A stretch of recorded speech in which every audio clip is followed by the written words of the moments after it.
Oi, pessoal. Eu queria começar desejando bom dia, boa tarde e boa noite, porque eu não sei quando que vocês vão estar ouvindo o nosso podcast. O Nefrotalks de hoje, ele tem um convidado muito especial, que é o professor Luciano Giovannini. Queria agradecer imensamente a participação dele aqui no nosso podcast. Ele que é uma referência para a gente na nefrologia. Tem um currículo muito extenso. Eu pedi para ele resumir aqui para mim, para eu poder fazer essa breve apresentação. Então, vou falar para vocês que ele é mestre e doutor pelo programa de Clínica Médica Veterinária da Faculdade de Medicina Veterinária e Zootecnia da Universidade de São Paulo. Ele é especialista em clínica médica veterinária de pequenos animais pelo CFMB da Anclivepa Brasil. Ele tem uma carteirinha que eu já vi, muito legal. Ele é autor do livro que, inclusive, eu tenho assinado e sou muito feliz por ter conseguido essa dedicatória do Luciano, que é o Tratado de Nefrologia e Urologia em Cães e Gatos, primeira e segunda edição. É diretor e sócio fundador do Colégio Brasileiro de Nefrologia e Urologia Veterinária, que é o CBNUV, fundador do Colégio Latino Americano de Nefrologia e Urologia Veterinária, que é o CLANUV, coordenador do curso de especialização em nefrologia e urologia de pequenos animais da Associação Anclivepa São Paulo, e eu participei da turma 10.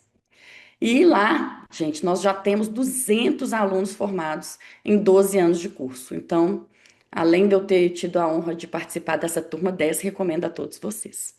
Então, com vocês, Luciano. Professor, muito obrigada por ter aceitado o convite.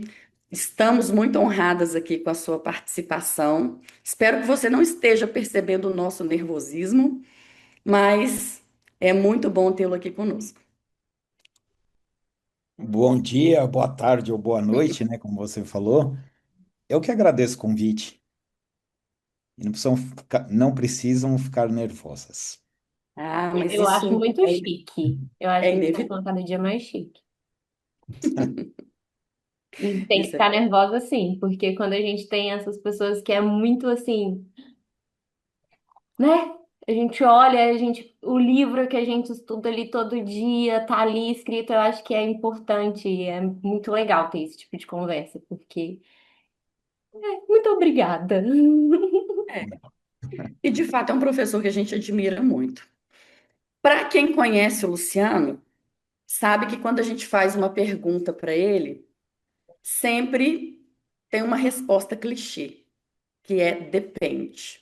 Então, quando a gente fez esse convite, né, oficialmente, eu fiquei pensando assim, como que a gente vai abordar, qual vai ser o título desse podcast, né? E aí, conversa vai, conversa vem com o nosso grupo lá, nós decidimos pelo depende, né? Você entende o equilíbrio cálcio e fósforo na doença renal crônica? E aí, pessoal, vocês entendem? Nesse momento, a gente está, né, com o professor Luciano, que em 2013 publicou um artigo muito enriquecedor, falando exatamente sobre isso. E eu queria começar, assim, fazendo essa primeira pergunta, que eu acho muito importante. E queria saber de você, professor, o que que te motivou a fazer essa pesquisa?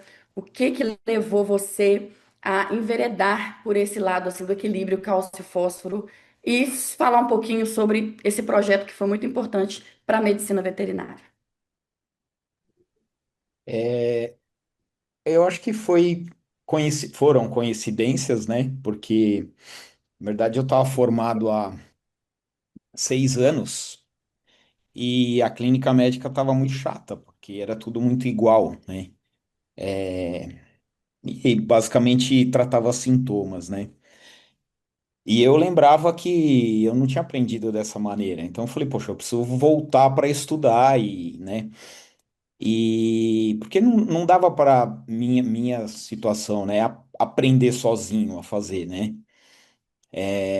Tava na rotina, tal. E a opção que tinha era ir pro estricto senso. Então eu voltei para a faculdade, procurei a minha ex-orientadora, a professora Márcia Meri, que tinha bastante afinidade com ela. Aí comecei, né, fazer estágio, ficar ali pelo hospital. E aí minha primeira intenção de pesquisa foi com endoscopia em cadelas com Uhum, infecção urinária. Mandei um projeto para a FAPESP, isso aí é por volta de 2000 ali. E a FAPESP recusou, porque eram só para cadelas com mais de 15 quilos, que tivessem infecção e eram equipamentos caros, como são até hoje, e uhum, aí recusar. Então, não ia ter dinheiro para fazer aquela pesquisa. Aí minha orientadora sugeriu eu fazer um levantamento retrospectivo de doença prostática. E aí eu não sei se vocês já tentaram fazer isso na vida. Se não tentaram, nem tentem, porque uhum, é quase que impossível fazer, né? Então eu comecei a pegar prontuários e prontuários e eram aqueles calhamaços de folha e procurar, né? Sabia que eram doenças prostáticas, né? Cães. E tentar gerar aquele histórico, mas é impossível, porque cada um escreve de um jeito, as folhas saem da ordem, naquela época era tudo no papel. É, Então, aí eu tentei, mas eu falei, olha, não vai dar, né? E aí, acho que a grande coincidência aí, que foi que a minha ex-orientadora estava fazendo livre docência, e ela estava fazendo cálcio total e calciônico em cães com doença renal crônica e acidose metabólica, para ver como é que esse cálcio se comportava. E ela me falou, ela falou, por que que você não faz em gato, né? Fazendo em cão, mas você não precisa, né? O gato, a gente vai ver cálcio total e calciônico. Ah, legal, vamos fazer então. Aí caí no cálcio. E aí comecei ali pegar casos e compilar os casos e anotar. E no plano ali já tinha, obviamente, fazer fósforo, fazer gasometria, porque a gente está lidando com calciônico. E aí surgiu, né? Eu falei para ela, falei, poxa, por que que a gente já não armazena a amostra e faz paratormônio? uhum, Naquela época fazia-se dosagem hormonal ou exames, exames não, laboratórios humanos faziam exames para veterinária, né? Hoje em dia não faz mais. é, É, E então eu fui no. Peguei as amostras, aí eu fiz uma transposição de verba lá do projeto. Então pedi autorização para a FAPESP para usar o dinheiro para dosar paratormônio, justifiquei tudo, deu certo. E aí dosei paratormônio, né? Fui dosando isso ao longo ali do mestrado. Aí foram 2 anos, e o projeto não era o paratormônio, então era o cálcio total e calciônico.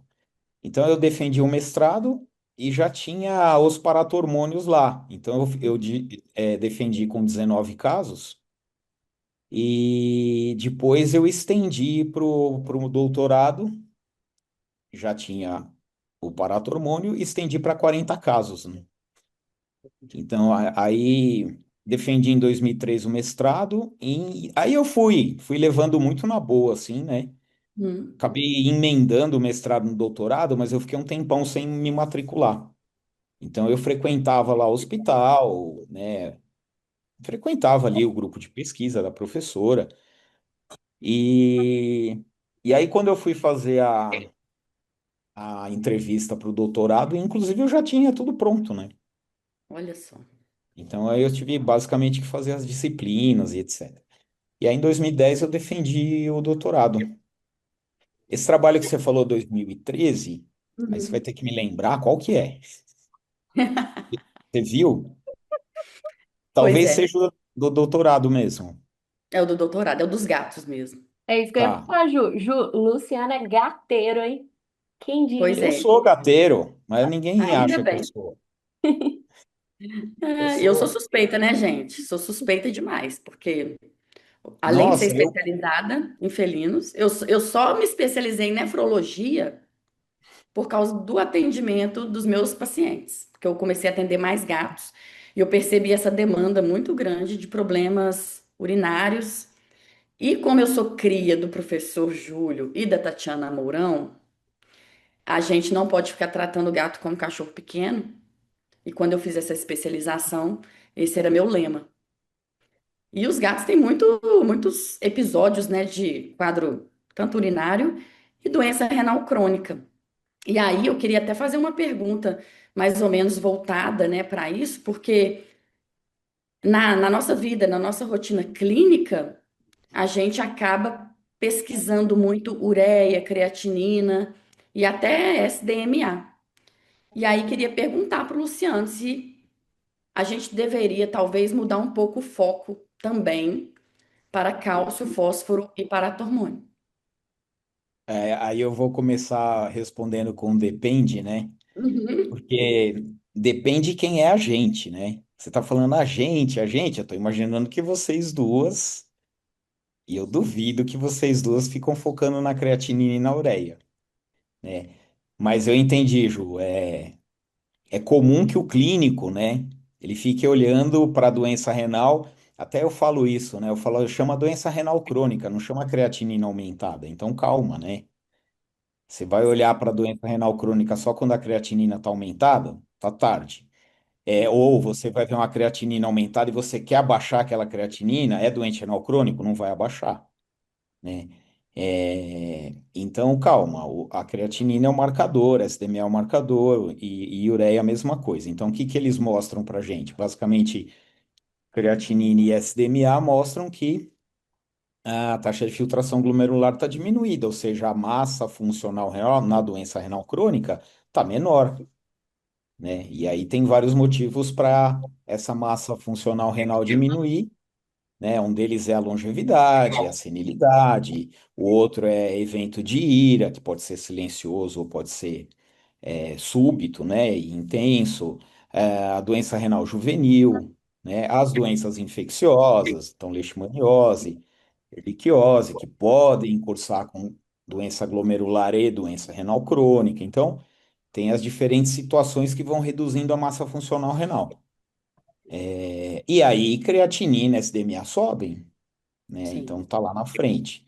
Então, sim, o clínico ele tem que saber que outras coisas acontecem na doença renal crônica antes de creatinina e SDMA, inclusive, estarem aumentadas.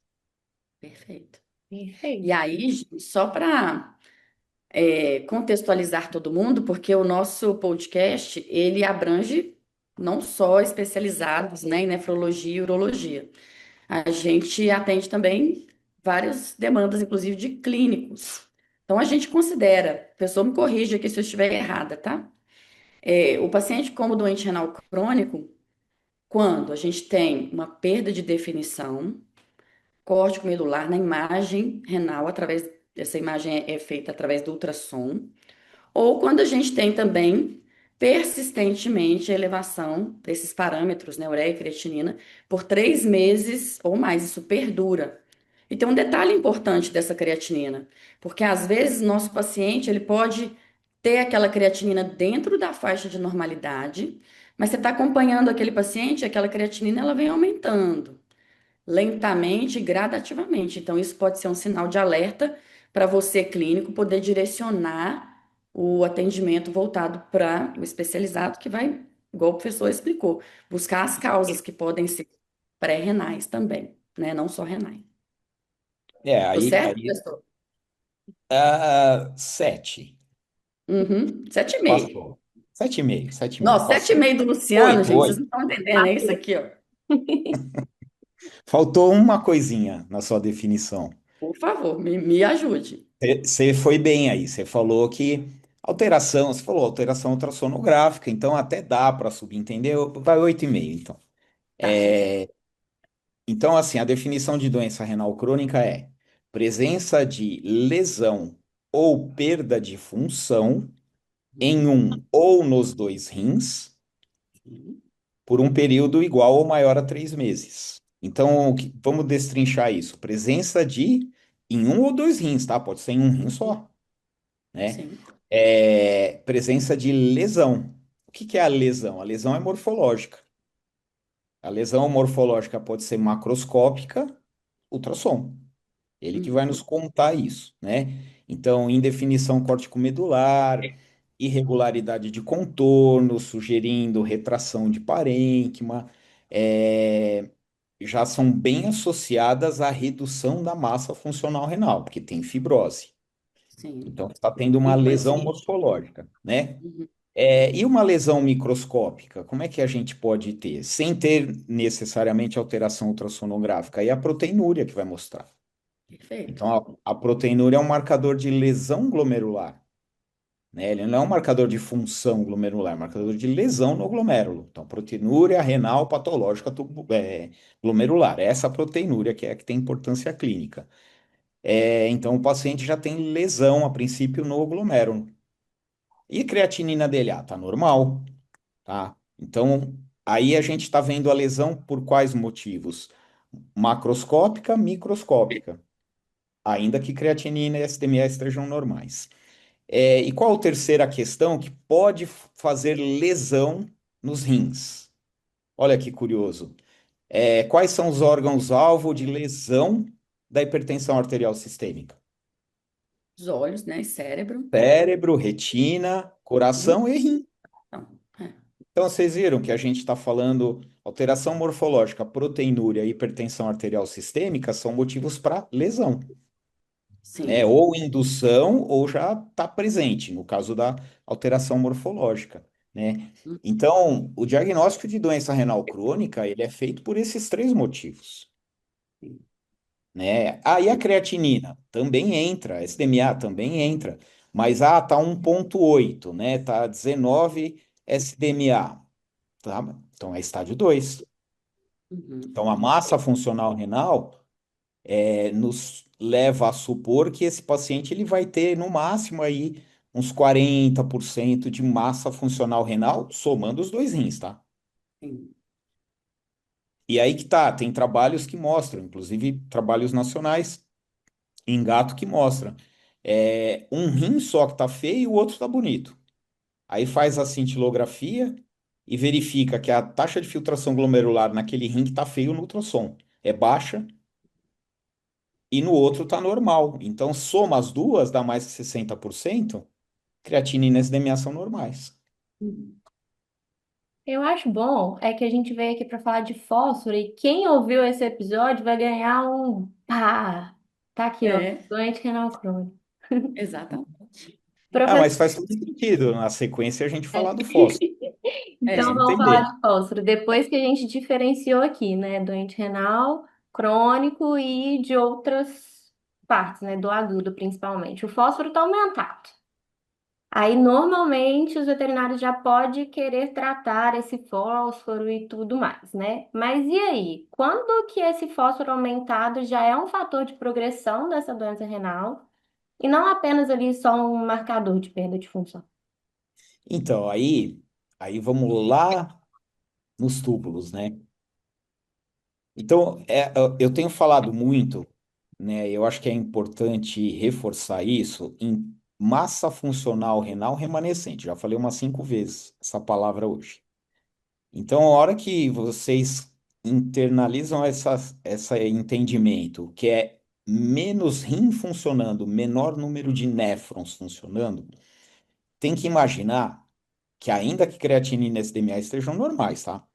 A gente tem que imaginar que mecanismos adaptativos já estão acontecendo nos néfrons, né? Então, um dos mecanismos clássicos, né? Então, há muito tempo se fala disso. Em cães e gatos se questiona quanto que acontece, etc., mas se extrapola lá da medicina, que é a hiperfiltração glomerular. Então, o néfron remanescente, ele passa a funcionar mais. Então, olha que curioso. A taxa de filtração glomerular por néfron é aumentada, mas somando todos eles é baixa no azotêmico, tá? Então tem pouco néfron que está trabalhando muito e ainda aí a creatinina sobe, tá? Então, mas cada néfron, a taxa de filtração glomerular comparado a antes é muito maior, né? Então esse é um mecanismo adaptativo que ele tende com o tempo causar lesão no néfron, inclusive no glomérulo, e o marcador para ver isso acaba sendo a proteinúria, né? Com todas as suas limitações aí. Então, isso é muito aceito, né? E imagina que esse paciente já é hipertenso. Então, mais um motivo para lesão também. Então, né, vai somando. E tem se falado aí há uns 10 anos, né? Da mal adaptação, que aqui a gente está falando de uma adaptação que no começo ela é bem-vinda, mas com o tempo ela se torna uma mal adaptação. Então tem se falado da mal adaptação do balanço do fósforo. Então o que que é o balanço? O balanço é quanto que entra pela boca, quanto que é incorporado, utilizado e quanto sai, no caso, resumindo aqui muito, sai nas fezes ou sai na urina, o fósforo, né? Então, quando o mesmo raciocínio. Quando a massa funcional renal está diminuída, o néfron remanescente ele começa a excretar mais fósforo, né? Por efeito hormonal e etc. A gente pode falar disso depois. É FGF, paratormônio. Então, o FGF e o paratormônio, eles percebem a sobrecarga de fósforo, porque tem menos néfron. Sim. Então começa o fósforo querer aumentar. Só que você olha o exame e o fósforo está normal. Só que o sistema já percebe isso. Então, principalmente FGF23 antes, paratormônio na sequência, aumentam. Para aumentar, eles são fosfatúricos, então é importante guardar isso, né? Entre outras coisas, eles aumentam a saída de fósforo na urina. Então, se o fósforo está tendendo a aumentar no sistema, eles falam: opa, o balanço de fósforo está ficando positivo, vamos lá excretar fósforo. E aí aumenta a excreção de fósforo, a fração de excreção urinária de fósforo por néfron. Só que não necessariamente o total é suficiente. Então, paratormônio e FGF começam a ficar maluco, né? Então, a gente tem que entender que, em muitos casos, tá? Isso ainda é muito teórico, mas é muito bem aceito. Em muitos casos, que você pega ali estádio um, estádio 2 e o fósforo está normal, o que seria um universo ideal? Dosar o paratormônio.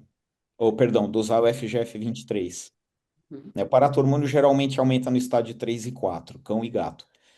O FGF não, ele já aumenta no estádio um e 2.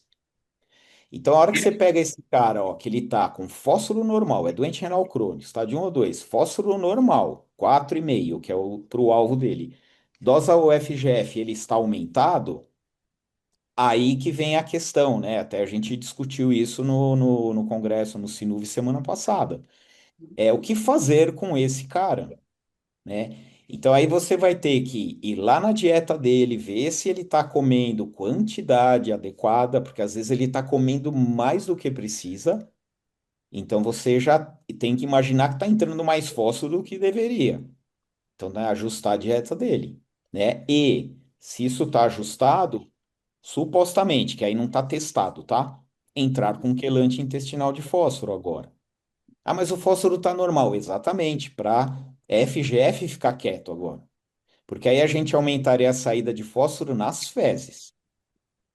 Então não está tendo essa sinalização do fósforo ali entrando pelo intestino, indo para a circulação, e o FGF já sai lá do osso para aumentar a excreção urinária.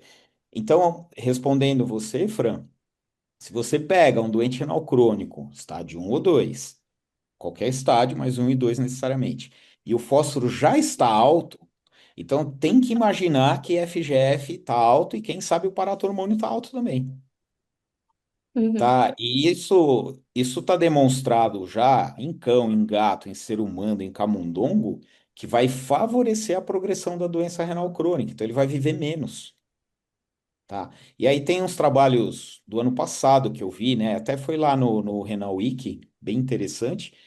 É o próprio pesquisador que é médico, né, do Dr. Kuruo, japonês, trabalha nos Estados Unidos, ele que identificou a primeira vez o FGF23 e cloto, né, que é o Uhum. cofator do receptor cloto. Eu já vi duas vezes palestra dele. Não tive, eu bobeei de não pedir um autógrafo para ele, né? Devia ter Ainda bem que pedido. eu já pedi o seu, já tem meu livro lá, ó. Não, mas sabe o que é? É assim, quando tem a oportunidade de pedir alguma coisa, às vezes você fala, não, estou passeando, é uma analogia boba. Estou passeando, queria comprar isso, mas depois eu volto aqui e compro. Você nunca mais vai Uhum. comprar, É. né?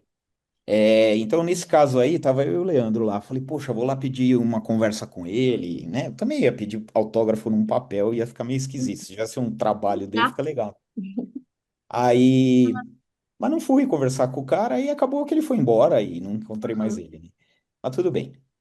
Então, Ó, tem um ele apresentou. ditado, desculpe, Opa, é só não, porque eu fala. lembrei de um ditado da minha avó. E ela fala assim: cavalo arriado passa uma vez, a gente tem que aproveitar. É, tá certíssima a sua avó. Ah, e então ele mostrou lá pra gente, né? Todo mundo estava lá. Ele é médico, só tinham veterinários lá, que em camundongo já está demonstrado que quando está chegando mais fósforo, é basicamente isso, mais fósforo no túbulo proximal, né? E por que chega mais fósforo ali? Porque É. o néfron está hiperfiltrando, está querendo mandar fósforo embora, né? E nessa condição, o FGF já está um pouco aumentado, que ele está tendo calcificação de túbulo, camundongo. Tá? Quando a gente fala calcificação de túbulo, a gente não tem que imaginar o cálcio puro depositando. São partículas de cálcio ligado a proteínas, que são as calciproteínas, né? Que elas existem e elas são benéficas e elas carregam o cálcio exatamente para ele não se depositar em tecido mole, tá? Só que nessa condição aí crônica, ó, lá no comecinho da doença renal, só que ela é uma condição Uhum. persistente. A característica dessas calciproteínas se modifica, então aí ela começa a precipitar, né? E aí a gente tem que imaginar o quê? Que o túbulo está calcificando, vai perder túbulo, vai perder néfron, massa funcional renal vai diminuir. Então é uma estratégia assim muito, muito, muito importante olhar o fósforo no estádio um e no estádio 2. É por isso que o paratormônio é considerado uma toxina urêmica? Ou- Sim, né? Uhum. Porque ó, tanto paratormônio quanto o FGF23, eles são hormônios vitais, né? Uhum. Existe o hipoparatiroidismo, quer dizer, não tem paratormônio, a pessoa fica com hipocalcemia, o cachorro, e pode morrer, né? É, que é uma situação bem complexa, assim, de você resolver. Aí acontece às vezes em cães aí, por trauma cervical, por cirurgia cervical, ele não tem mais paratireoide, não tem paratormônio, o cálcio vai lá embaixo, fica tendo convulsão, né? Então eles são hormônios vitais, né? Porém, nessa condição aqui, eles ficam persistentemente aumentados, tá? Então, um hormônio, de modo geral, né? É uma regra absoluta, mas na maioria das vezes, ele atua em picos, né? Aparece e desaparece. Vai lá, faz a função e volta a ficar quieto, né? Então, nessa condição de persistentemente aumentado, se comporta como uma toxina urêmica. Sabe que comparação eu faço? A gente não tem que ter cortisol, né? O hormônio do estresse, ele regula o estresse, etc. Tudo bem, né? Só que quando a gente ou tá muito estressado, tudo bem, não é nem exatamente isso, mas um cão que tem hipercortisolismo, ele fica doente. Ah, mas o cortisol é vital? É, mas ele fica com o cortisol alto o tempo todo, né? Então ele começa a ter problema. Então, sim, o paratormônio é considerado uma toxina urêmica por isso. Uhum. Agora eu entendi meu problema.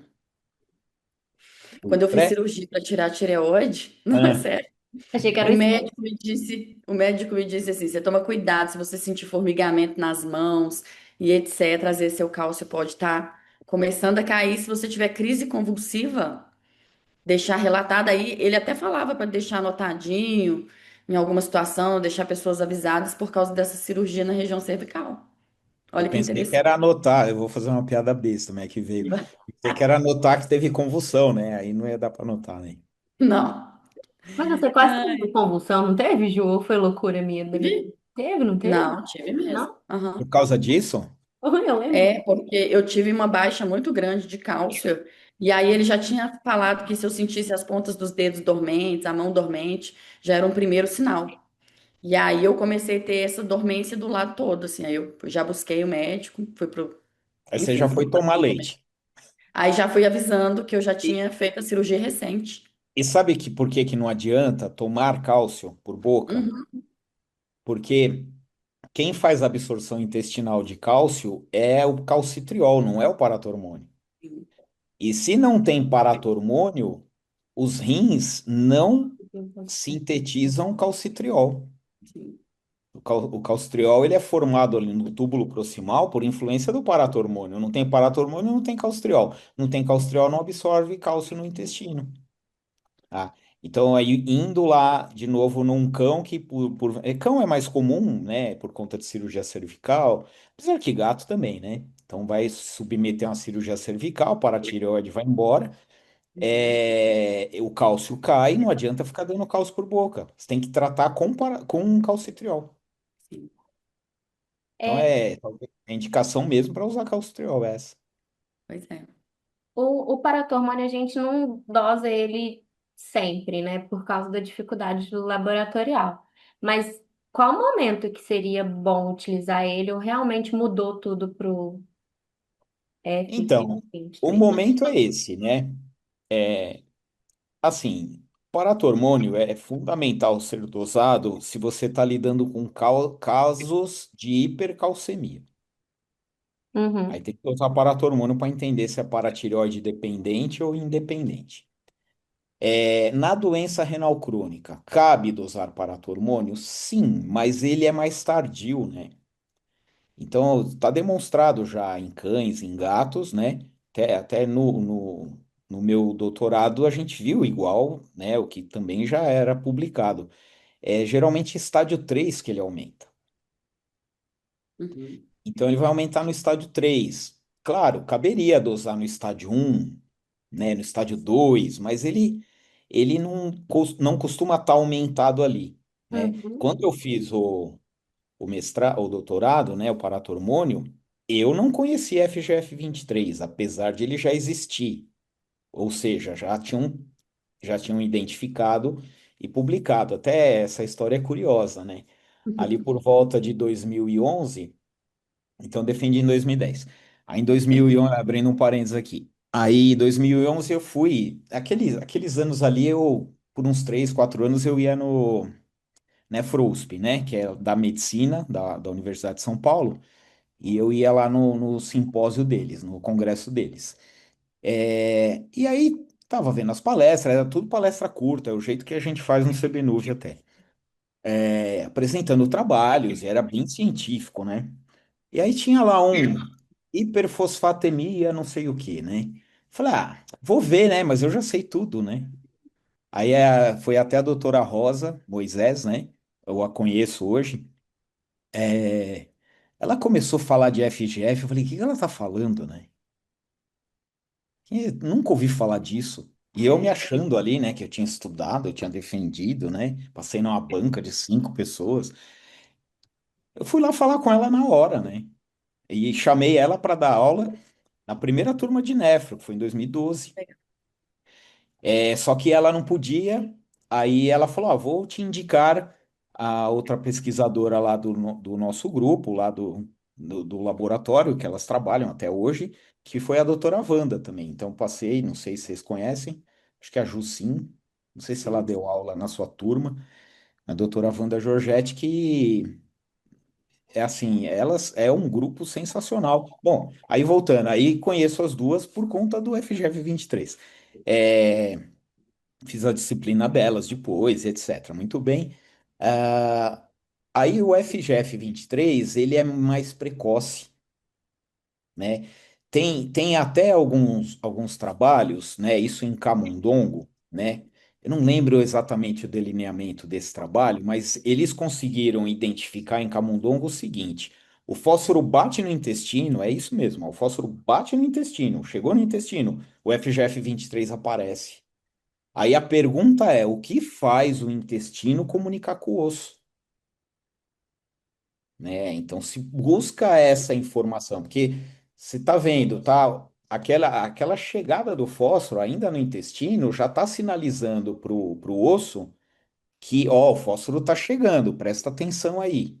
E mais, o FGF23 ele inibe a síntese de paratormônio nas paratireoides.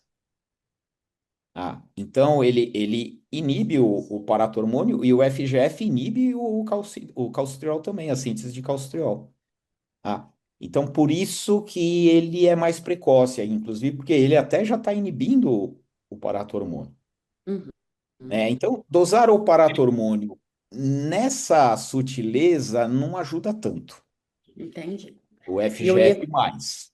A boa notícia, é claro, a gente vai ter que saber usar isso, tá? Porque é muito detalhe do detalhe, né?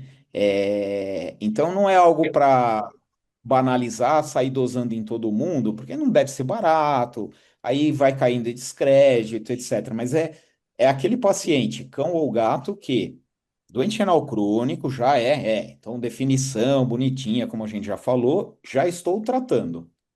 Como é que está o fósforo dele? Ah, o fósforo está alto. Esquece, não vai gastar dinheiro dosando FGF, vai dar alto. Aí, porque deu alto, você fala assim: ah, então agora eu preciso mudar a dieta? Mas mudasse antes, né? Por que Uhum. gastou dinheiro? Então, é aquele fósforo que está normal no estádio, aí você dosa, né? Sim. E ainda temos que responder. Temos a ciência aí tem que responder.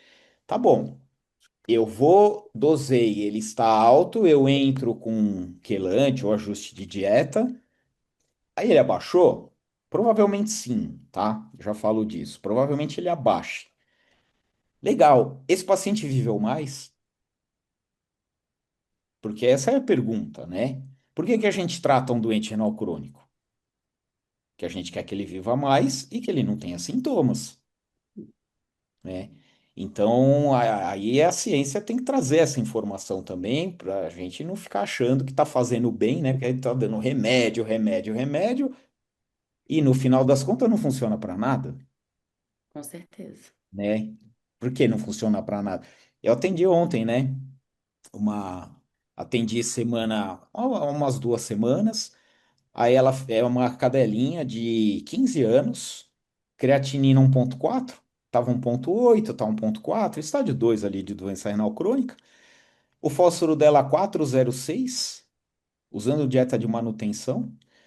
Como ela é mais seletiva para comer, tá comendo menor quantidade, etc. Eu até passei para dieta renal, mas mais para ver se ela ganha um pouquinho de peso, né? E aí esse cliente me perguntou assim: tá bom, Luciano, entendi, legal, vamos ajustar a dieta, mas você não vai passar nenhuma vitamina? Aí a Ju já sabe o Aham. que que eu vou responder, né? Até semana passada a Valerie Parker falou muito isso, né? Perguntaram para Sim. ela, você não passa suplemento? Ela falou, não, né? Porque você está comendo É, balanceado, quantidade, mesmo não precisa suplementar agora, né? exatamente. E aí eu falei para esse cliente, falei, olha, a gente tem como objetivo dela, tratar o tratamento dela, fazer com que ela viva mais tempo, né? Então, se a gente vai abordando pressão, proteinúria, fósforo, lá no comecinho, a gente vai tirando esses fatores de agressão para o rim, dentro da Uhum. doença renal. Então, supostamente vai viver mais. Por quê? Porque vai ter menos agressão, menor progressão, tá? Sim, E é ponto-chave disso garantir o estado nutricional, com certeza. né? Então, foi o que eu falei para ele. Eu falei, sabe o que você tem que prestar atenção daqui para frente no peso dela. Então, se ela tá peso normal, mantendo o peso, à disposição, bebendo água, tá hidratada, ainda que estágio 1 para 2 ali, comecinho, ótimo. Provavelmente vai estar tudo dentro do alvo, né? Sim. E a gente, aí até assim, esse cliente me procurou, porque eu já atendi um cão dele no passado, né? E ele veio já em estado 4, estágio 4. Uhum. E já terminal, mal, e internou, e não deu nada certo. Vocês sabem o que acontece. E ele falou: agora faz todo sentido o que você está falando. Porque eu falei: a gente não pode, né? Quando você está tratando um doente renal crônico, você não pode deixar ele emagrecer, Sim. tá? E não é da vitamina que vai manter ele gordo, né? Ou gordo nem precisa ser gordo, mas manter ele com a massa, o estado nutricional adequado. Tem que garantir que coma adequadamente. Então, o que que é comer adequado? Balanceamento correto, quantidade correta, né? Então, para mim, acaba sendo muito claro isso, tá? Se você garante uma nutrição adequada, você consegue no estágio 1, no estágio 2, garantir que fique tudo no alvo. Aí, que remédio eu vou ter que dar? Se for hipertenso, eu vou tratar a hipertensão. Se for proteinúrico, vou tratar proteinúrico, tá? Então, e não tem problema, eu brinco dessa forma, tá? Não tem problema usar o suplemento, usar o medicamento que lançaram, outro medicamento, mas não deixe de fazer isso. O que a gente vê na prática clínica é o colega já está usando 3 remédios, só que o fósforo está aumentado, a pressão não está controlada, o cara é proteinúrico e não está usando um medicamento para aquilo, né?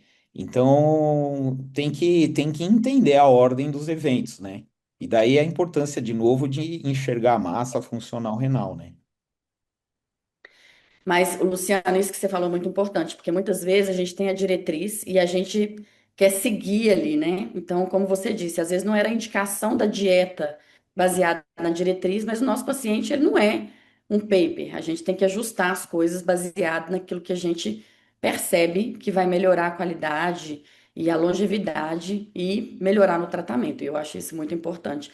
E é a mesma coisa que a gente fala, né? Nosso paciente não é um número, porque muitas vezes você vê um paciente com uma creatinina mais elevada e a gente já pensa, nossa, o prognóstico é ruim. E clinicamente, às vezes, ele está muito bem, está muito ativo, porque já teve esse cuidado de forma precoce, que eu acho que isso é muito importante. Quando a gente detecta o problema, né, a doença renal crônica de maneira inicial, nos estágios iniciais, e a gente consegue fazer esse manejo, esse ajuste aos poucos, né, e gradativamente até a gente obter esses números mais assustadores, mas que para aquele paciente ele já está adaptado e muitas vezes ele convive bem com aqueles números mais elevados. Eu acho isso muito importante você falar, você ter falado, né? Porque a gente segue a diretriz e vê lá que a indicação da dieta muitas vezes é a partir do estágio 2, mas em alguns casos pode ser igual você fez, no estágio mais inicial. Eu gosto de Eu falar queria para os aproveitar. pacientes rapidão, Ju, que quando a nossa avó fala, né, que tem que comer e beber água, é a melhor coisa. Eu sempre falo isso para meus pacientes, tipo, não Saco pode vazio não para ficar em pé, né? pronto. É, tem que fazer isso, tem que comer.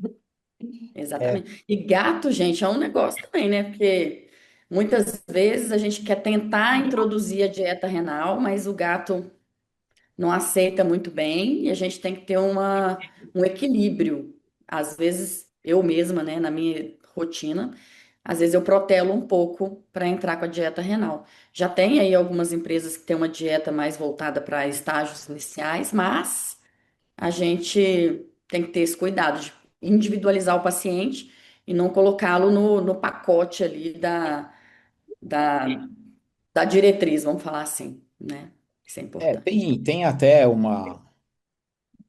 um guideline aí para tratamento de doença renal crônica em gatos, né? Não lembro, acho que é 2016, eu não lembro os autores. Que eles colocam lá na nutrição, eles colocam uma hierarquia entre o ideal e o que dá para fazer. Uhum. Mas entre o ideal e o que dá para fazer, sempre tá com dieta balanceada, tá? Em quantidade adequada. Então, vai ter aquele cão, vai ter aquele gato que não quer comer a ração que a gente quer que ele coma. Ah, ele só quer comer a de manutenção. Tá. Então, aí o que eu acho, tá? Ah, mas o fósforo tá mais alto. Então, entra com quelante, tenta ver se você consegue abaixar, mas não faz o menor sentido você modificar a dieta a favor do fósforo, mas contra o estado nutricional do paciente, porque ele não vai comer. Ele vai perder peso, ele vai catabolizar, o fósforo vai subir, a ureia vai subir, né? Então, não tenho dúvida que entre o ideal de alimentação, que é a ração renal úmida para gato, esse seria o Uhum. ideal, né? Ainda que dá para a gente questionar que nem toda ração renal é idêntica à outra, tá? Sim. Mas vamos lá, ela tem aquela tendência comum delas, né? Uma delas é o ajuste do fósforo mais para baixo. E aí entre a dieta renal úmida, que seria o ideal para o gato, até a dieta de manutenção seca, você tem uma hierarquia aqui que é composta por alimento balanceado, né? Então isso é bem importante, tá? E não tem problema nenhum, usa orexígeno, não quer comer, mesmo em estágio 1, 2, não quer aquela, tá bom, estimula o apetite, vamos ver o que Já acontece. respondeu minha pergunta que eu já ia fazer logo agora. Que era exatamente isso, né? A gente lançar mão de alguns estimulantes, porque pode ser benéfico, Sim, a intenção no final é que esteja comendo bem, com né? certeza. Porque esse é o tratamento, né? Então não tem problema usar um orexígeno. Sim. Agora, controlar o fósforo significa controlar o cálcio? Não, né? Não necessariamente. É, Aí que tá a questão das dietas não serem idênticas, tá? Eu achei que você ia falar depende. Não, depende. É isso mesmo. Eu acho Porque. que você está se controlando para falar pouco depende, porque o Não, não, tô título. não. Não, se precisar eu falo. Ele sai, nem controlo. Ai. Porque assim, principalmente para gato, tá? Tem se Uhum. identificado muito, e é uma coisa que é tão antiga, só que tem se olhado de uma forma e tem se modificado esse entendimento, que é a relação cálcio e fósforo da dieta, né? Então já se sabe que aquele 2 de cálcio para um de fósforo que a gente aprendeu e decorou e sonha com ele, né? Porque tem pesadelos, etc. É 2 para um, 2 para um. Para gato não é mais. Tá? Se tiver 2 de cálcio para um de fósforo, ele tende a ter hipercalcemia, que escapa mais fósforo na absorção intestinal. Aí, se ficar menos fósforo ainda, porque é doente renal, aí escapa mais cálcio ainda, né? Então, tem uns trabalhos lá da Inglaterra que eles mostram que a redução importante do fósforo na dieta de gato faz com que eles se tornem doentes renais crônicos, porque calcifica o parênquima renal. Porque o cálcio escapa e gato, como sempre, tem as suas vontades próprias, né? Então ele inventa a fisiologia para ele, né? Ou seja, o gato tem algum mecanismo aí que controla a fosfatemia dele que a gente ainda não entendeu direito como é que funciona, tá? É diferente do cachorro. Se o cachorro ou o ser humano come uma dieta com muito cálcio, o paratormônio vai tomar conta disso, não vai deixar esse cálcio ficar persistentemente alto. Eu não posso prandial ali, aí o paratormônio fica quieto, não reabsorve do osso, né? Agora o gato não. O gato, ele tem algum mecanismo que favorece o aumento do cálcio.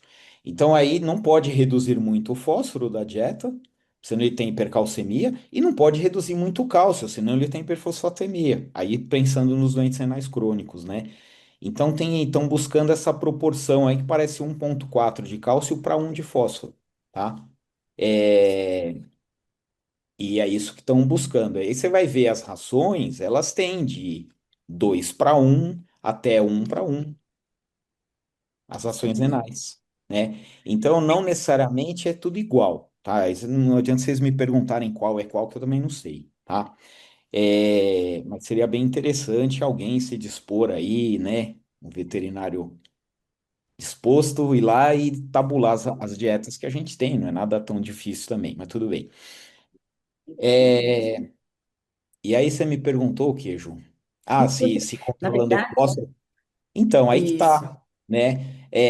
Provavelmente, em tese, sim, na doença renal crônica, tá? Porque a doença renal crônica, ela tende a cursar com hiperfosfatemia e porque o fósforo aumenta, o cálcio iônico abaixa. O cálcio total não muda Excelente. e o iônico abaixa. Então, esse é o padrãozão, tá? Mas tem uma influência Já importante aproveitando esse da gancho, dieta. eu queria só que você esclarecesse para os nossos ouvintes ou telespectadores como que é essa diferença, né, do cálcio iônico, cálcio total, porque muitas vezes o clínico ele pesa, ele faz a solicitação do cálcio total e aquele resultado para ele faz pensar que já tem alguma alteração. E muitas vezes eu queria que você explicasse qual que é o melhor, se é o cálcio iônico, o cálcio total e por quê. Aquelas eu já sei a resposta, né? Porque eu já tive aula com o Luciano, mas a explicação dele vai ser muito mais legal do que a minha. a gente consegue mensurar na rotina o cálcio total e o cálcio iônico, tá? O que que é o cálcio total? É o total de cálcio circulante que tem. Total que eu falo é o somatório de três frações, que é o cálcio livre. Então, o cálcio está circulando livre, solteiro. Eu brinco que ele está solteiro passeando. É o cálcio iônico.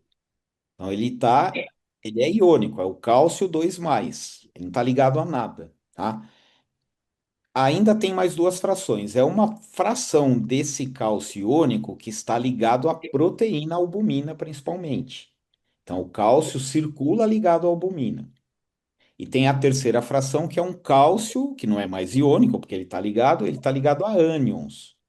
Aí você pode ter o citrato, o bicarbonato, e o principal é o fósforo. Então, o cálcio circula ligado ao fósforo. Então, o cálcio total é o cálcio iônico, o cálcio ligado à albumina e o cálcio ligado ao fósforo. O que que acontece, então, quando o fósforo aumenta? Ele vai se ligar no cálcio iônico, que agora não está mais solteiro, então. O fósforo encontra com ele, eles se juntam e ficam andando juntos, né? Por isso que o cálcio iônico abaixa. Na hiperfosfatemia, olha só, e o cálcio total não muda. Você só translocou uma fração ionizada para uma ligada ao fósforo. Então, assim, ideal, tá? É você mensurar. Ah, só vou dosar um, o iônico. Uhum. Tá? Uma que é esse o comportamento, e outra que é o cálcio iônico que faz a secreção de paratormônio lá na paratireoide. Então, quando o cálcio iônico abaixa, a paratireoide responde, que isso é fisiológico, inclusive, só que está baixando patologicamente, né? Aí a paratireoide libera o paratormônio. Então, esse é um mecanismo por hiperparatireoidismo secundário renal, o paratormônio persistente aumentado, tá? É, então, o ideal, assim, o ideal, entre os dois, calciônico. E, de vez em quando, não precisa ser todo o retorno, toda a consulta fazer o cálcio total. Mas é interessante entender como é que está o cálcio total. Vamos pensar que seu paciente volta para você 3 vezes por ano, né? Está sob o seu controle, então a cada 4 meses ele volta ali para você. Estágio 2 para 3, estágio 3. Tá super bem, mantendo peso, disposição, apetite e tal, e voltou para fazer os exames e para ver como é que tá. Então, todas as vezes vai fazer o calciônico, o cálcio total? Talvez não, mas de repente na uma sim, uma não, nessas três, Hum, né? isso é importante. A gente já falou um pouquinho de dieta, falamos desse acompanhamento, você está aí falando um pouquinho de Mas deixa eu monitoramento, tirar né? uma dúvida, voltando aqui no cálcio. Claro. Não fica. A acidose aumenta o cálcio, né? Também. Eu sempre tenho que pensar. Aí Depende. eu teria que pensar com mais cuidado, para não falar bobeira. Sempre que eu vou para essa aula, eu vou estudar. É, a acidose, ela vai. Não, ela diminui o cálcio. Diminui? É. Tá, A beleza. acidose, ela diminui o cálcio iônico, tá? Não, perdão. Ó, essa pergunta não estava no repertório, Não, eu Não, então a qualquer coisa a gente vai a dar uma acidose cortada. aumenta, a acidose aumenta. aumenta, né? A E acidose aumenta, esse está aí é o certo. meu ponto de maior dúvida, assim, porque aí às Ainda bem vezes a que gente eu tem um falei que eu tenho DRC. que pensar. É que aí às vezes a gente tem um DRC, mas que tá ali um pouco acidótico, aí vem esse cálcio que pode estar aumentando. Eu fico meio louca nesse momento aí É do. assim, Fran. Sim, você tem razão. A acidose aumenta o calciônico por dois motivos, tá? Um é que ela é, vai precisar, né, para corrigir, precisa de bicarbonato. Então, o bicarbonato não vai ligar muito para o cálcio agora, vai lá se converter em ácido carbônico, etc, né? Então, bicarbonato se desliga, libera o calciônico. E na acidose também, a afinidade da albumina pelo cálcio, ela diminui, então libera o cálcio também, a albumina. A albumina também é um tampão, né? Uhum. Tá em acidose, vai precisar de albumina, vai precisar de bicarbonato, vai, né? Então, isso tudo é recrutado para corrigir a acidose. E aí o cálcio fica solto, tá? Então acontece, tá? Principalmente estádio 3, e estádio 4, você pega aquele cão, aquele gato em acidose metabólica, acidemia, com calciônico baixo, Uhum. né? Aí você fala, ah, mas agora eu não entendi mais nada, porque calma, né? Porque o fósforo manda mais no cálcio. Então o fósforo tá alto, esse calciônico vai ficar baixo.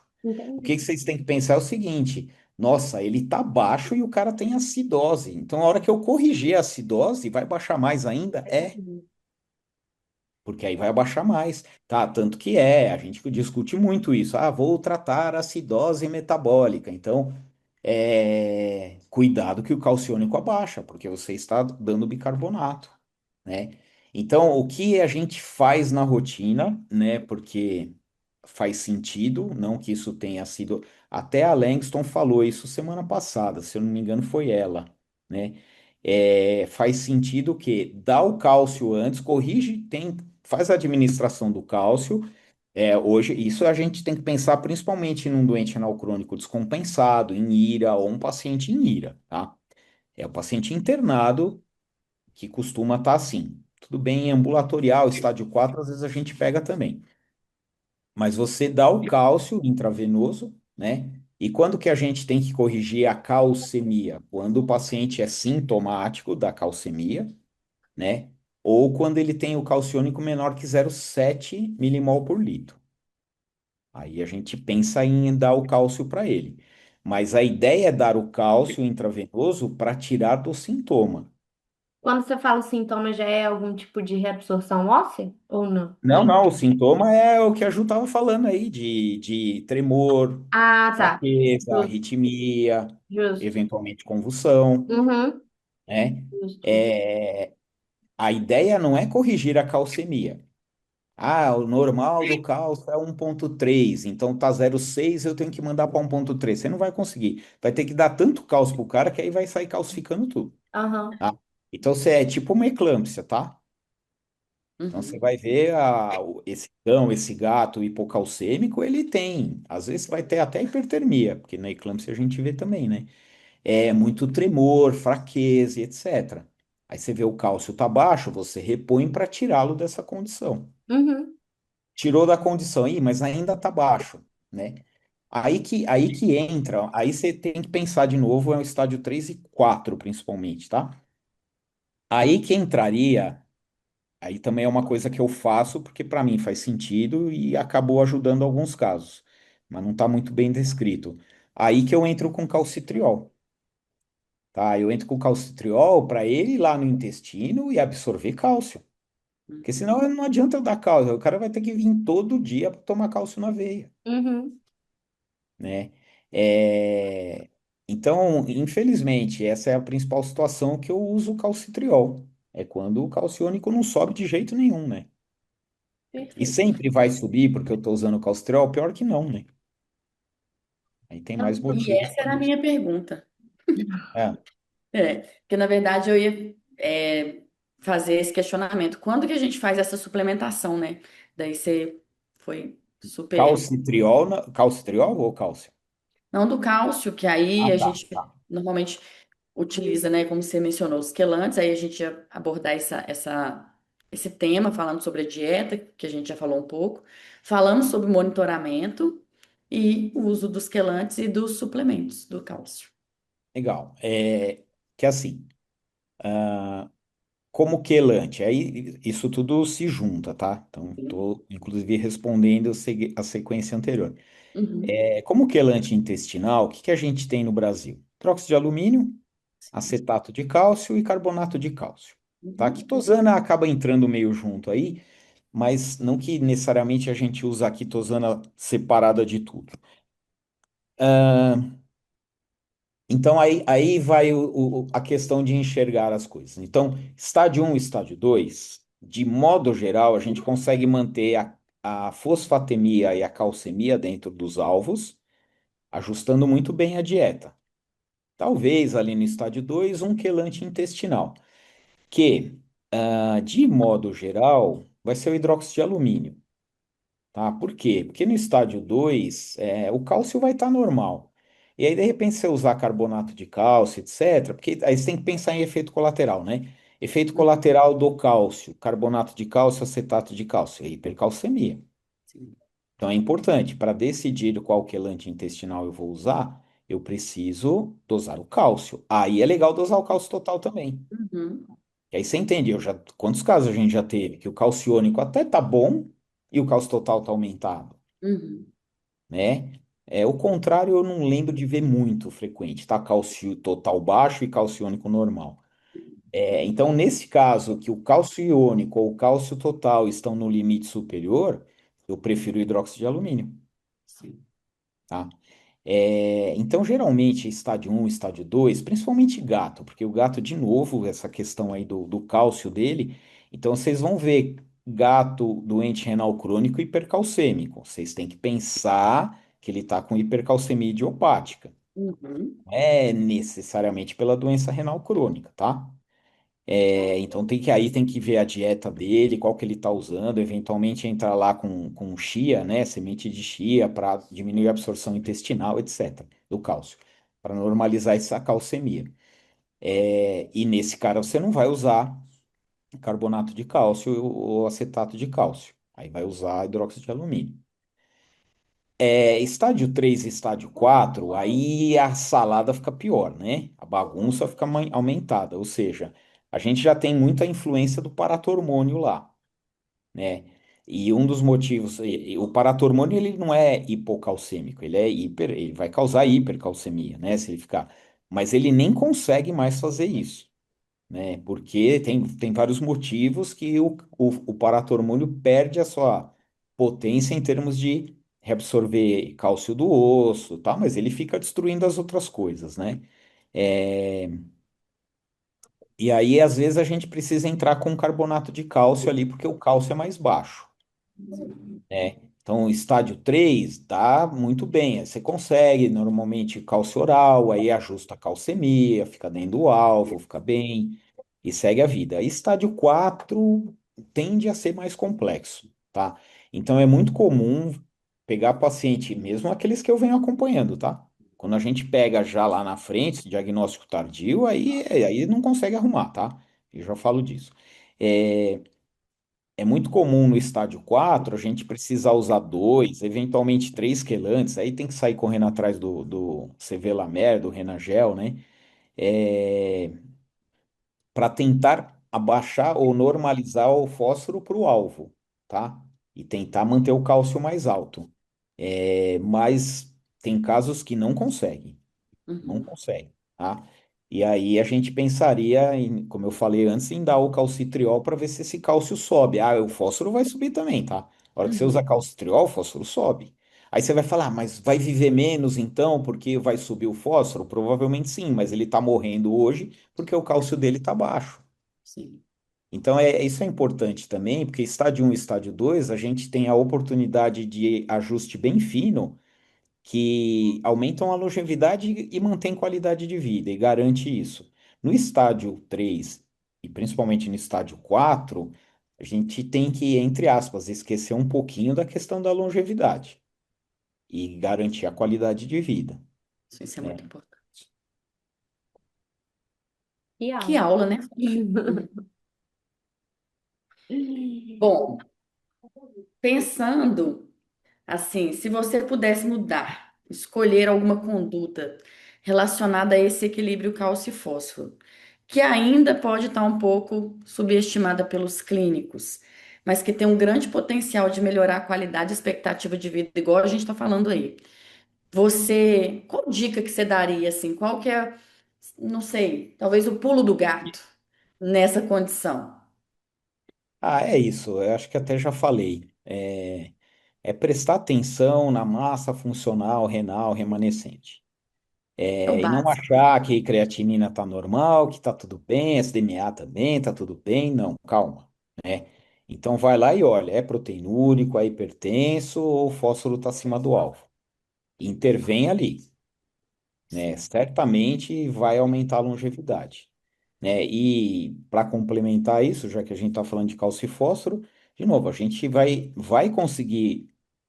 ajustar o balanço de cálcio e de fósforo no doente renal crônico, garantindo uma nutrição balanceada, né? Apesar que ainda tem questões aí que a indústria de pet food no mundo tem que enxergar, né? Sim, Então, uma coisa bem, só um parênteses aqui.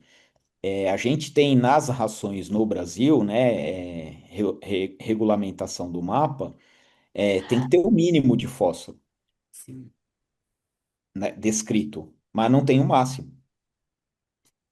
E para nós o que importa é o máximo, né? Então, assim, entre o mínimo que está descrito ali, então não tem menos que aquilo. Aí o máximo, ninguém sabe, né? Então são detalhes que vão se ajustar aí ao longo dos próximos anos, eu acho. com certeza. Dá para tirar vários estudos dessa conversa, né? Dá. Quem quer entrar para o mestrado aí, ó, mestrado, doutorado, opções. Fran, vou Oi. deixar a nossa pergunta extra para você fazer para o professor Luciano. Tá. É, tem algum caso, professor, que você lembre que você gostaria de contar para a gente? Ou não? Essa é sempre a pergunta que a gente faz para todo convidado que está aqui. Ah, eu vou até falar desse que eu atendi ontem, né, no retorno, né, porque até isso que eu falei para ele também, eu falo muito em aula, né, talvez a Juliana se lembre, mas eu Depende. mostro, Minha memória não é eu boa, não. mostro, eu mostro casos lá de doente renal crônico, né, eu tenho três bem e um péssimo, né, mas são cães. Todos estágio 4. E esses três que estão bem, eles estão muito bem. Então tem uma Uhum. Rottweiler que ela tá no consultório andando assim, pulando, e a creatinina dela é 5, a ureia é 200, né? E aí eu falo para os alunos e pergunto, falo, por que que ela tá assim, né? Por que que ela tá com 5 de creatinina e ela nem sabe que tá doente? Ó, pelo brilhante, nunca viu uma agulha para tomar soro. Nossa, muito bem hidratada, qualidade de vida 100%. Aí eu falo, são dois motivos. Então, esse é o recado, tá? Dos casos. Diagnóstico precoce é o primeiro. A gente não faz o diagnóstico quando já está tudo destruído, né? Que nem eu abrindo um parênteses aqui. Nossa, Luciano, peguei um caso de hiperpara. Olha só essa mandíbula, não tem mais osso, tá? Já era então, né? O que que eu faço? Não tem o que fazer. Mas o fósforo tá 30, tá? Vai tá 30, já tá, explodiu tudo já. Né? A homeostase disso aí já se perdeu, tá? Agora, se eu faço lá no comecinho e presto atenção nisso e ajusto a dieta, isso aí acontece que nem a Ju falou, mais lentamente o paciente se adapta. Então ele chega lá na frente bem, né? Então, dois motivos, como eu falei. Primeiro, diagnóstico precoce. Segundo, este cliente entendeu tudo que eu falei para ele e ele volta regularmente, a cada 2, a cada 3, 2 vezes por ano, não sei, depende do estádio, depende da situação, etc. Mas ele regularmente volta para consulta e ele entendeu quais são os objetivos, que é longevidade e qualidade de vida. Ai, mas não vai abaixar essa creatinina? Não vai. Você precisa entender que não vai, né? Mas ele não pode comer, sei lá, carne de montão. Melhor não, tem que dar uma dieta balanceada, né? Então esse é o recado, né? Então essa cadelinha que eu atendi ontem, apesar de ter 15 anos, é doente renal crônica na senilidade, né? Mas é assim mesmo. Não é assim mesmo, não. Ela é doente renal crônica. Então, eu vou ver como um doente renal crônico. Mas ela é velhinha. Tá certo, ela é como deveria ser. É muito comum o velhinho ser doente renal, Eu né? perdi a minha cadelinha de 20 anos, tem 20 dias. E foi exatamente isso. Eu vi ela indo, né? Faleceu com uma creatinina 2,5. Mas foi exatamente isso. Quando ela começou a emagrecer, eu já cheguei. Ela já pesava pouco, era uma York de 2,100. Quando ela chegou no 1,8, eu falei: não vai durar. Só que aí é todo aquele processo ali, né? E é basicamente isso, era uma cadela de 20 anos. E só que é tudo um processo da gente também entender, eu como nefrologista, eu vivendo isso como proprietária também, tentando entender que eu fiz isso que você está falando. Eu dei qualidade de vida para ela durante 20 anos. Então, isso eu acho que é muito importante, né? É difícil, não é simples, mas a questão de qualidade. O Júlio é o principal fator de falar isso pra gente de qualidade de vida. E é basicamente isso. Agora eu me emocionei. A canceriana vai chorar. Cancerianas, né, gente? É um Mas é negócio. basicamente isso que você falou, então eu Estão acho que. fazendo aniversário agora? Fez aniversário ontem. Ai, É verdade. Vocês são. tô Nossa, aniversariante. é. Tô ficando Eu vou velha. ficar. Vai cantar parabéns. É. Nossa. Mas é isso que você falou mesmo, né? A gente, quando tem um conhecimento técnico, na hora que são os nossos, né? Por mais que a gente tenha esse raciocínio lógico, mas a sensibilidade ela fala mais alto. Muito E mais. o importante é isso, no final ter dado qualidade de vida, que é o que a E gente sabe uma quer. coisa que é confusa? É que nem, de novo, esse caso de ontem, né? Mas, doutor, você não vai passar nenhum remédio? Eu falei para ele, eu falei, poder passar eu posso, mas assim, não acho que precisa, tá? Por tudo que eu tô vendo, eu não acho que precisa. E tem o questionamento, fala, mas não vai fazer mal, então tudo bem, né? Ele não falou isso, mas eu falei, mais ou menos, né? Depende. Por quê? Ele vai ter que comprar um remédio, então vai gastar dinheiro. Não é melhor ele comprar uma dieta adequada? Sim, Né? E segundo, eu falei para ele, você vai ter que dar o remédio para ela, é fácil? Ele, não, é difícil dar. Ele dá o ômega 3, tá? O ômega 3 já é meio sofrido, tal, eu misturo ali, não sei o quê. Então é mais um remédio que você vai ter que ficar brigando com ela, né? É, fora que o tratamento, o meio diagnóstico, ele não pode ser pior do que a doença, né? certeza. Então você não pode, preciso tratar a todo custo. Cuidado com esse raciocínio, né? Às vezes a pessoa se sente, estou desistindo porque eu não estou fazendo o máximo. Não, às vezes não fazer o máximo é o melhor caminho. Exatamente. É, E menos é mais às vezes, né? Pô, é. Bom, adorei. que conversa linda. Foi muito enriquecedora.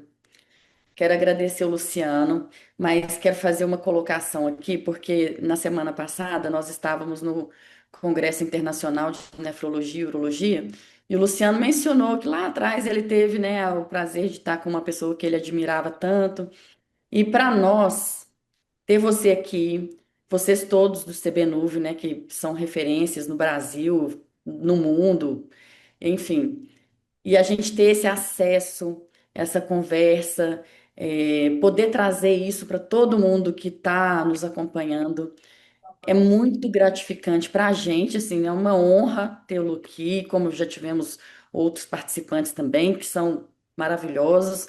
Mas quando a gente tem uma pessoa que a gente admira muito, é diferente, né? Nosso brilho no olho, assim, vi a Fran falando do professor Júlio e quase chorando, e para a gente também é um orgulho muito grande ter feito parte da equipe dele, que eu sou eternamente grata, mas ter você, Luciano, que traz esse conhecimento todo de uma forma tão espontânea e responde a gente de uma forma com seus dependes, mas sempre de prontidão, é muito, muito emocionante. Então também não posso ficar falando demais, senão eu começo a chorar, porque eu sou canceriana também. Mas eu queria deixar isso aqui, que para nós, assim como você teve aquele momento que você deixou passar, nós não deixamos passar, porque você está aqui conosco, e queria agradecer imensamente ter a sua presença aqui e falando rapidamente, né? Porque eu sei que isso aí é um tema de uma aula inteira, de uma pós-graduação, mas que você teve a brilhante conduta de enxugar isso tudo em uma hora e falar para a gente tudo que a gente planejou. Então, muito obrigada de coração. A gente está muito feliz com a sua participação mesmo. Eu que agradeço. Estou feliz também. Hum, Obrigada, professor. De nada. Parabéns. Obrigada.